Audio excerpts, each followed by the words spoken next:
بھوک سے نڈھال یہ شخص کام چھوڑنے ہی والا تھا کہ اچانک اس کی نظر مٹی کے نیچے دبی سونے کی دیگ پر پڑی۔ 5 گناہوں کی وجہ سے رزق بانٹنے والے فرشتے روٹ جاتے ہیں۔ ایک شخص تھا جس کو غربت نے چکنا چور کر رکھا تھا، زمانے کی تنگیوں نے اسے آ گھیرا۔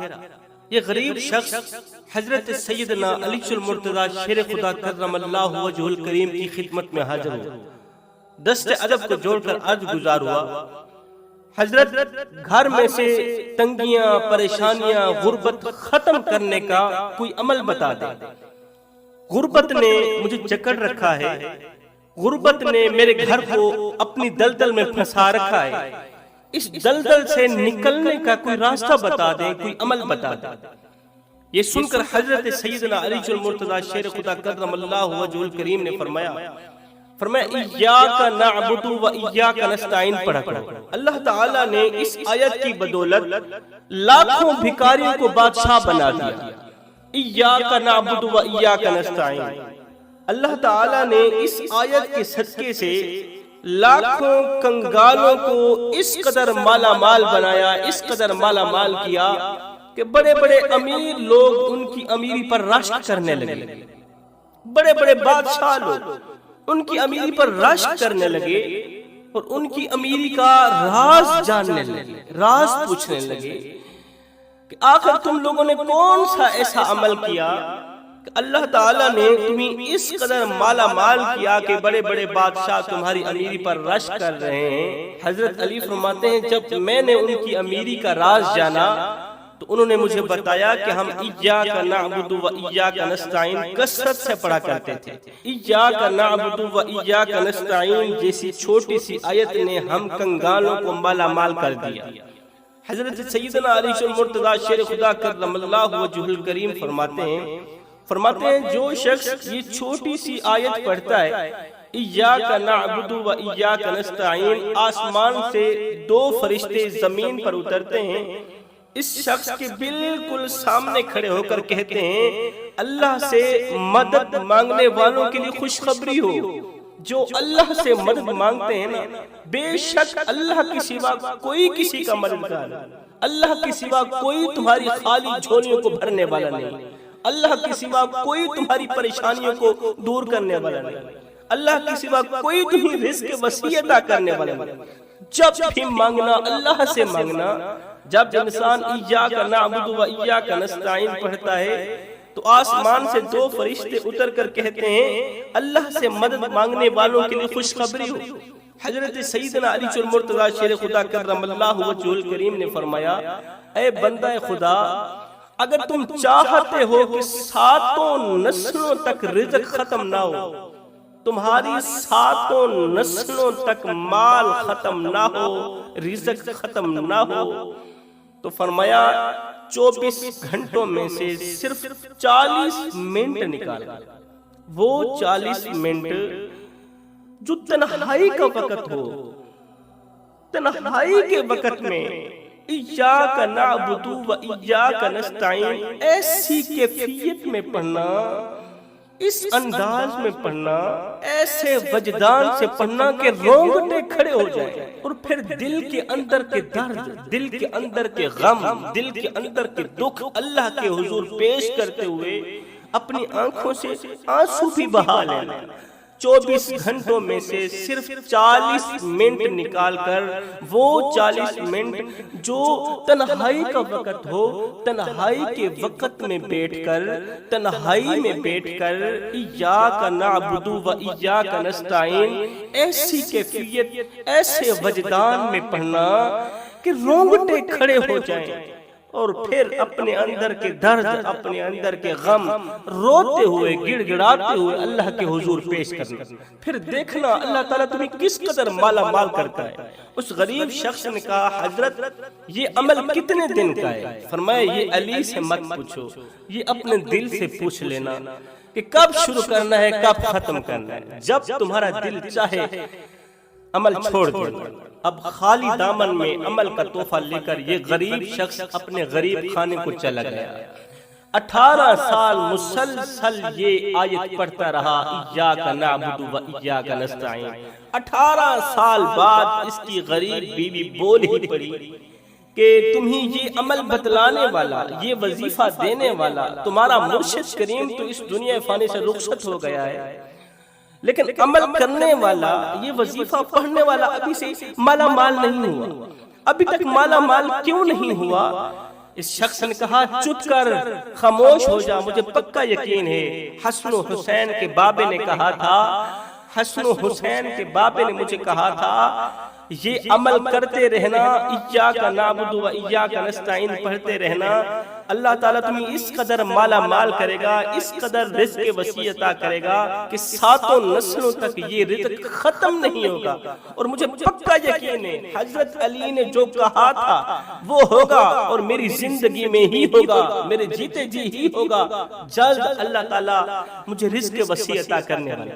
اب یہ غریب شخص مٹی کی کھدائی کا کام کرتا تھا، مٹی کھودتا تھا۔ ایک دن یہ اپنے معمول کے مطابق اپنی بیوی کے ساتھ جنگل میں مٹی کی کھدائی کر رہا تھا، اور زبان ایاک نعبد و ایاک نستعین سے تر تھی، اس عمل سے تر تھی، جسم اور بدن میں سے طاقت ختم ہو رہی تھی، بھوک سے نڈھال یہ شخص کام چھوڑنے ہی والا تھا کہ اچانک اس کی نظر مٹی کے نیچے دبی سونے کی دیگ پر پڑی۔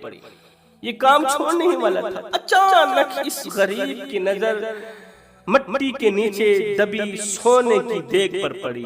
جیسے ہی اس کی نظر سونے کی دیگ پر پڑی، اسے ایک دم قسمت کا ستارہ چمکتا ہوا نظر آیا، قسمت کا ستارہ عروج پر جاتا ہوا نظر آیا، 7 نسلوں تک رزق دوڑتا ہوا نظر آیا۔ ایک بار پھر سے سیدنا علی المرتضی شیر خدا کرم اللہ وجہ الکریم کی صورت مبارک نظر آئی، آپ کے وہ لب مبارک نظر آئے جو ہل رہے تھے اور کہہ رہے تھے اللہ تعالیٰ تجھے اس قدر مالا مال کرے گا، اس قدر رزق وسیع عطا کرے گا کہ 7 نسلوں تک یہ رزق ختم نہیں ہوگا۔ اس غریب شخص نے مٹی سے سونے کی دیگ نکالی، اپنی بیوی کو دکھاتے ہوئے کہا میں نے کہا تھا نا، حسن و حسین کے بابے نے کہا تھا اللہ تعالیٰ تجھے اس قدر مالا مال کرے گا کہ 7 نسلوں تک رزق ختم نہیں ہوگا۔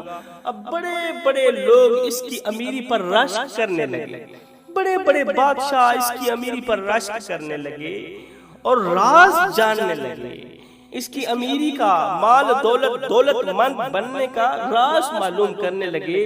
تو اس نے کہا مجھے مولا علی نے ایک چھوٹی سی آیت بتائی تھی، ایاک نعبد و ایاک نستعین، میں یہ پڑھتا رہا، اللہ تعالیٰ نے مجھے اس قدر عطا کیا، میں سوچ میں پڑ گیا کہ قرآن کی چھوٹی سی آیت نے مجھے اس قدر مالا مال کیا، اور اگر میں پورا قرآن پڑھتا تو مجھے کتنا کچھ عطا نہ کیا جاتا، اللہ تعالیٰ پھر تو مجھے اس سے بھی زیادہ رزق وسیع عطا کرتا۔ فرمایا جب بھی مانگو رزق جسمانی کے ساتھ ساتھ رزق روحانی بھی مانگو۔ آج کل کے زیادہ تر لوگ رزق جسمانی تو مانگتے ہیں لیکن رزق روحانی نہیں مانگتے۔ رزق جسمانی تو اسے بھی ملتا ہے جسے کلمہ کی دولت نصیب نہیں ہوئی، جسے کلمہ نصیب نہیں ہوا، رزق جسمانی تو اسے بھی ملتا ہے جسے رسول اللہ کی غلامی نصیب نہیں ہوئی، رزق جسمانی اسے بھی ملتا ہے جسے سجدوں کی توفیق نہیں ملتی، جو اللہ کا نافرمان ہے، جو اللہ کے وجود کا انکاری ہے۔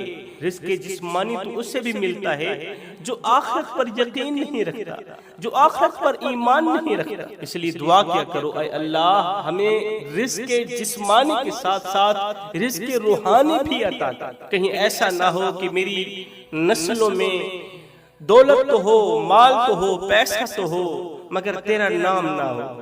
ایسی دولت کا کیا فائدہ جس دولت میں اللہ کا نام نہ ہو۔ اور ساتھ میں یہ بھی بتاتا چلوں کہ وہ کون سے گناہ ہیں، وہ کون سے عمل ہیں جن کے کرنے سے گھر میں سے رزق ختم ہو جاتا ہے، رحمت کے فرشتوں کا آنا بند ہو جاتا ہے، رزق بانٹنے والے فرشتے روٹھ جاتے ہیں۔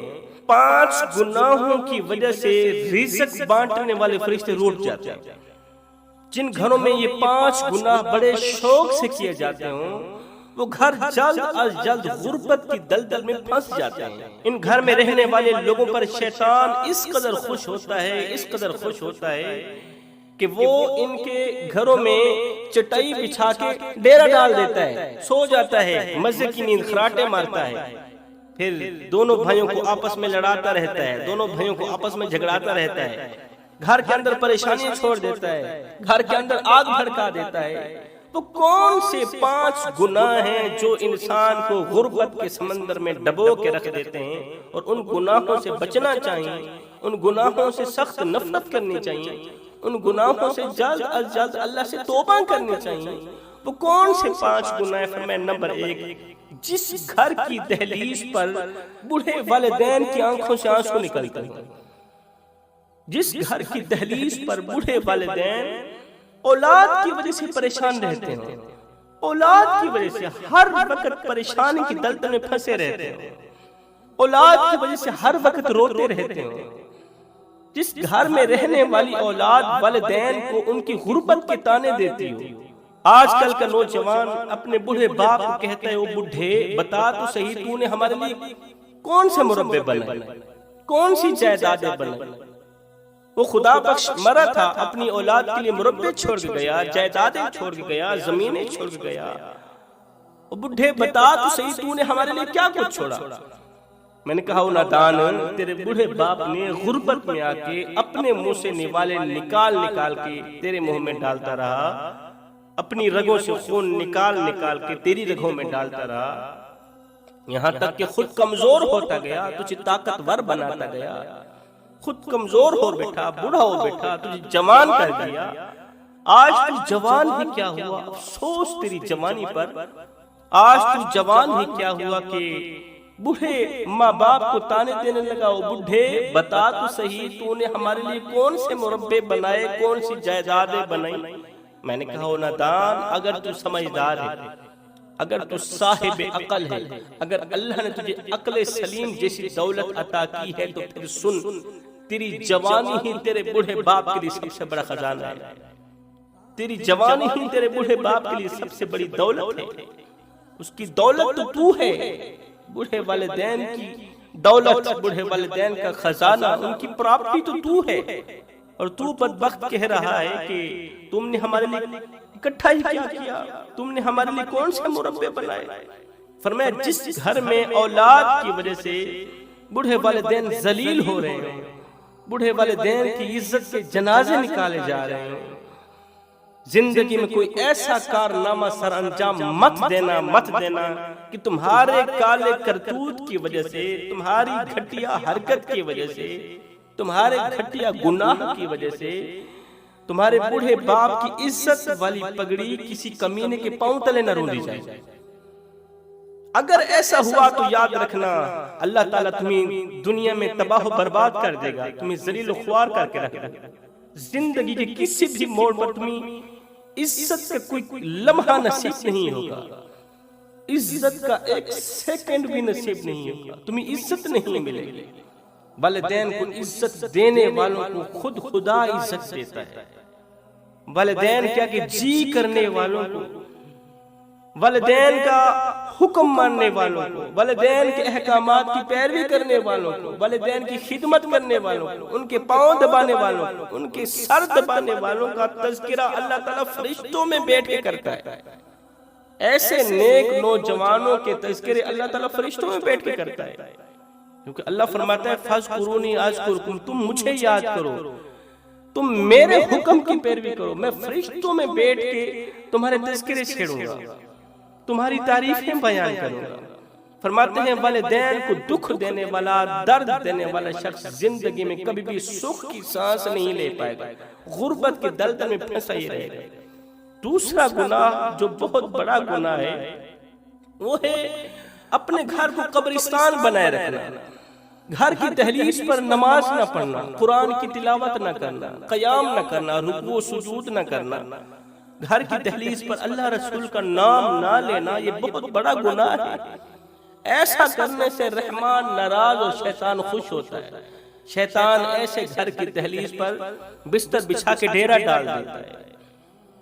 نماز دن میں 5 ٹائم نماز پڑھنے کی اپنی عادت بنا لے، صرف یہ سوچ کر کے کہ ہو سکتا ہے یہ نماز تیری زندگی کی آخری نماز ہو سکتا ہے، یہ اذان تیری زندگی کی آخری اذان اور ہو سکتا ہے تجھے تیرا رب آخری مرتبہ بلا رہا۔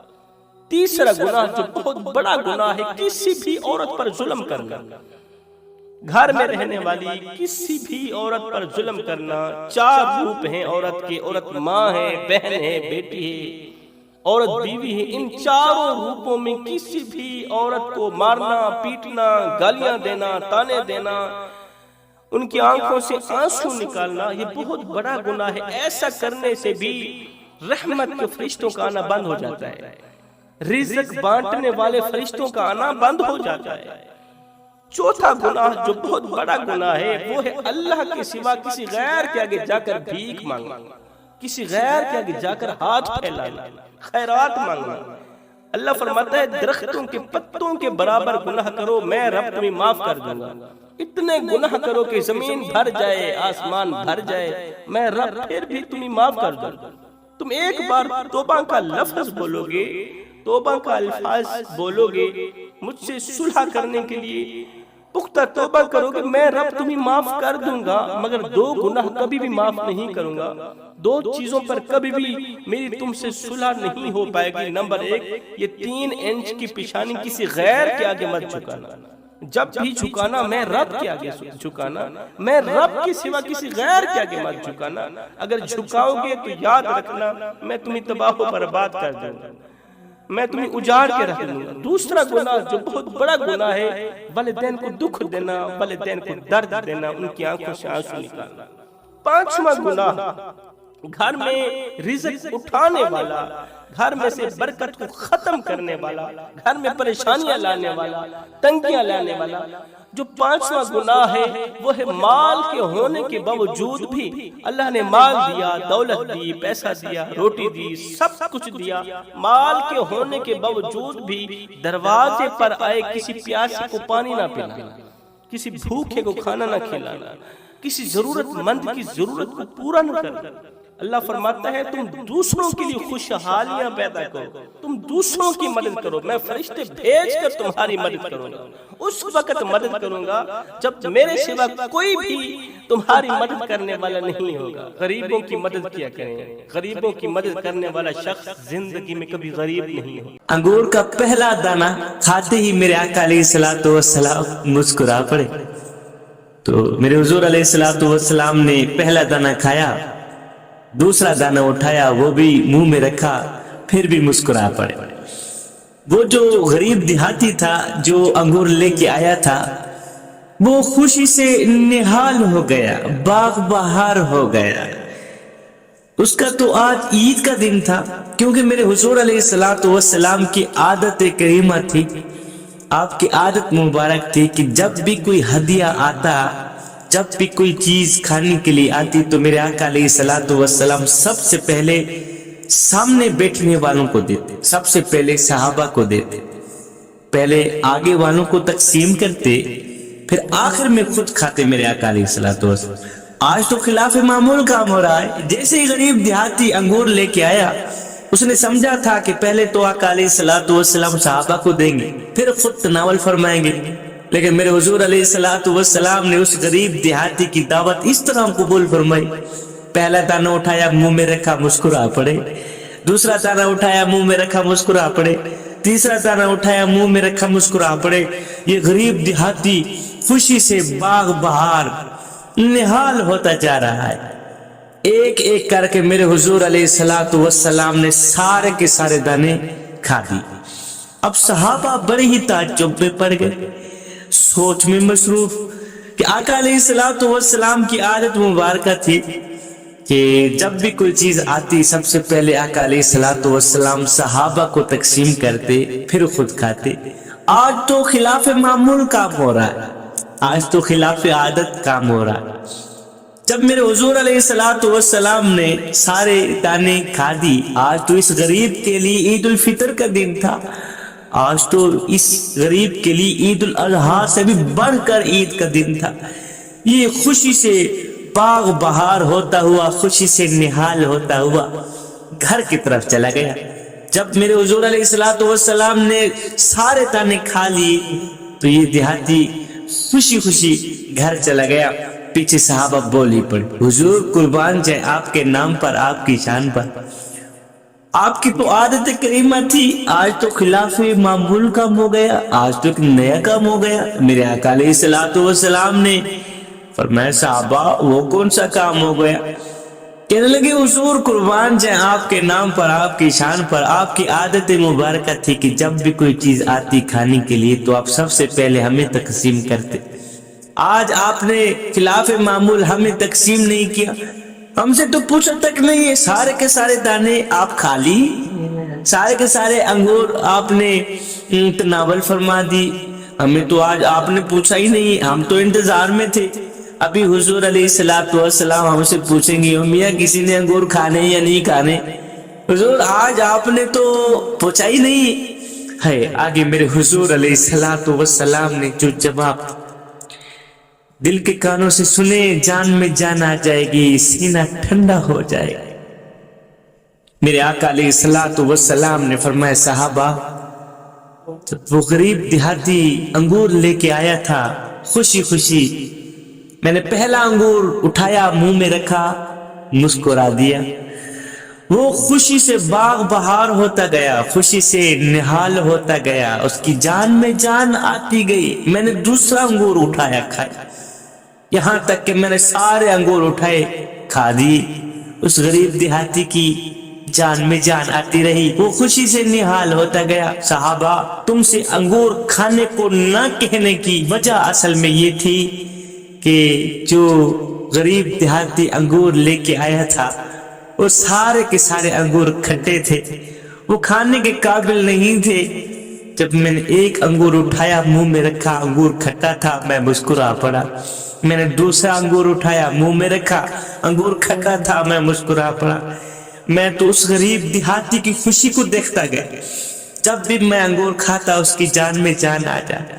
میں نے تم سے اسی لیے نہیں پوچھا کہ تم نے انگور کھانا ہے یا نہیں کھانا، میں نے تمہیں انگور تقسیم اسی لیے نہیں کیے تم میں سے کوئی بھی شخص اس غریب دیہاتی کو کہتا غریب دیہاتی کس طرح کے انگور لے کے آیا ہے، انگور تو سارے کے سارے کھٹے ہیں، تو اس غریب دیہاتی کی خوشی تو خراب ہو جاتی نا۔ صحابہ میں نے تو تم سے اسی لیے نہیں پوچھا کہ انگور کھانے ہیں یا نہیں کھانے، تمہیں انگور تقسیم اسی لیے نہیں کیے کہ کہیں اس غریب کی خوشی خراب نہ ہو جائے۔ مجھے لگا اگر میں تمہیں یہ انگور تقسیم کرتا ہوں تم میں سے کسی سے کوئی ایسی بات یا علامت ظاہر ہو جائے جو اس غریب کی خوشی کو خراب کر کے رکھ دے۔ میں نے تو تمہیں انگور اسی لیے تقسیم نہیں کیے۔ جوانوں دوسروں کے کھانے یا دیے ہوئے تحفوں پر نقص مت نکالا کرو، بلکہ اس کے چہرے کی خوشی دیکھ کر کڑوی چیز بھی کھا لیا کرو، یہ بھی میرے کریم نبی کی سنت مبارکہ ہے۔ جوانوں کوئی ایسا پیار کرنے والا پہلے مجھے دکھاؤ تو صحیح، کوئی ایسی محبت کرنے والا پہلے مجھے دکھاؤ تو صحیح، جو کہے میرے امتی کانٹا تیرے پیر میں چبھتا ہے، درد میں محمد کو ہوتا ہے، کانٹا تیرے پاؤں میں چبھتا ہے، تکلیف میں محمد کو ہوتی۔ اتنا پیار، اتنی محبت۔ میرے کریم نبی نے فرمایا اور تم کافر تھے میں نے تمہیں مسلمان بنایا، تم حیوان تھے میں نے تمہیں انسان بنایا، تم جہنم کی طرف جا رہے تھے میں نے تمہیں جنت کا راستہ دکھایا، تم تو جہنم میں گر رہے تھے میں نے تمہیں پکڑ کر جنت کا وارث بنایا۔ ہائے سردیوں کی لمبی راتیں میں مصلے پہ رویا، تڑپا ساری رات، یہاں تک کہ میرے قدم سوج کر پھٹ گئے، میرے قدموں سے خون نکلتا رہا، اور میں میری امتی تو سوتا رہا محمد روتا رہا، تو دنیا کے مزے لیتا رہا محمد تڑپتا رہا، سجدوں پہ سجدے، گریا پہ گریا۔ لیکن جب وہ وقت آیا رات کا وہ پہر جو پہلے آسمان پہ اترتا ہے، جب اللہ آواز دیتا ہے میرے بندے بول کیا مانگنا چاہتا ہے، بتا تو صحیح کیا مانگنا چاہتا ہے؟ فرمایا ہے پوری رات سجدے میں نے کیے، پوری رات قیام میں نے کیے، پوری رات رکوع میں نے کیے،